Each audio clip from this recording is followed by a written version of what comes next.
Hi everyone, thanks for joining. We're going to be taking a look at a few of these painted clay artifacts and some stone ones as well. All these artifacts have to go, so I'm getting rid of all of them. I sent a bunch of them out last week and more of them are on the way, so if you guys want some, let me know.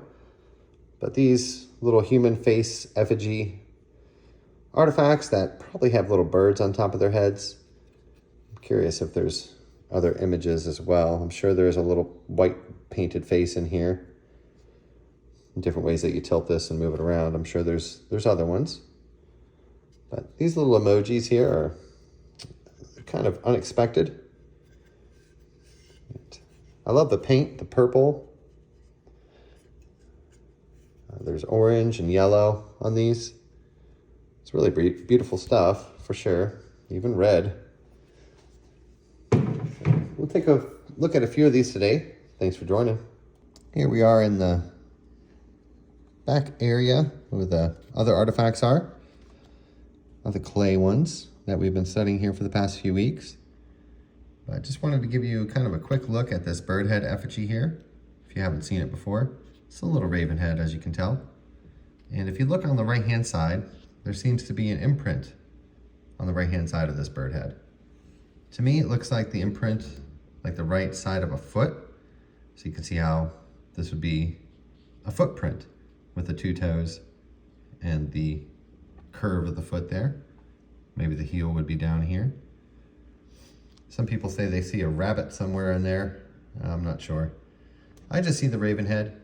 And of course the raven head is bifurcated, or not bifurcated, but it has a split in it. It's almost as if it's made of wood, but it is of a stone.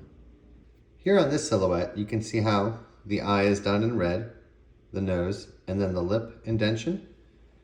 And we can change it around a little bit, move the shadows around. This is kind of the drawing of it, as you can see behind it. So you can see how above the eye there is that curve that comes up. You can see the curve there. There is a third eye on this piece as well. I'll try to give you the best look at this that I can so that you guys can see how the lips are portrayed right here. The nose, of course, poking out, and then that reddish eye with the eyebrow above it. And there are different versions of this that come out, but it's kind of easy to see once you have it drawn out for you. You can see the circle.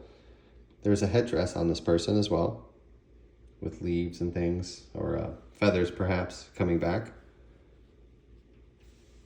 And a lot of this stuff will be completely invisible to you until you study the art. That's what's so fascinating about it. That's why thousands of us have come up with the same conclusions,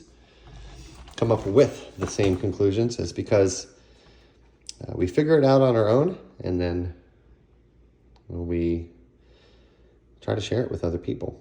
So, I have a lot of other folks that are on the feature channels list that share this stuff as well, but shh, don't tell anybody. Give free hand just for a moment, but it is fun to draw these out just so it's easier to see. You can see the Egyptian god Horus, perhaps, that is here represented. And painted in with white, red, and black paint on this yellow pottery piece is what is drawn here. You can see that definitive hook nose. It's pretty interesting to see that stuff here. We have several more in this area. Of course, you might just be used to seeing weapons, and that's all they want you to think about is, oh, they just had weapons, like they did not have any culture. But this stuff can go to you. Just let me know. Send it in my email, and I'll write your address here and put it on a big flat rate box, and we'll send you these artifacts. You need to get rid of them because we want to go get some more. And there's a lot more to do. And these ones have already been studied to the maximum. There's no more really that I can learn from them. I can send them to you though, and you can learn more from them and teach me more about them. Because this isn't just about doing it, by ourselves. I can't do this all by myself, but I can reach out to you guys, and you guys can share what you have learned about this stuff as well. So I hope that you do that.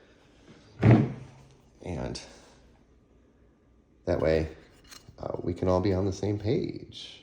I think this one is, yep. So you see how I trace these out? And so we can see that beautiful little face in there done up. Believe it or not, it just, it's so plain and looks so dark. But when you're good at seeing this art, when you start to learn how to see it, that's what is in these. That's what's in these stones. It's fantastic. And it is hard to believe if you are not able to see it at first, but this is why so many people are so very passionate about this, because this is the art of the people from the Stone Age who lived with stone. And this is an invisible art to most modern humans, but for some reason, we as collectors and people who are trying to understand the truth, we are able to see it. And that's why it's so important that we share it with you guys. For me, anyway, that's how I feel about it. But anyway, just wanted to reach out to you guys, let you know if you want some artifacts, please do send me an email, because there's plenty to go out, plenty more to be sent out, even though we did finish this package recently. This thing is so sharp. We sent out quite a few packages. There's still a lot to go out. And these ones that are here on the table, they're up for grabs. So let me know. If there's something specific that you want, just leave a timestamp and I'll note it and mention it in the email. That way I'll know to get you that specific one, because there are several that are really awesome here. And these are all the clay artifacts, as you can see, except for this is stone. These are all the pottery clay artifacts that we found. So, all right, guys, I appreciate you watching, and leaving a message in the chat there. Let me know what you guys think. Have a great one. Bye-bye.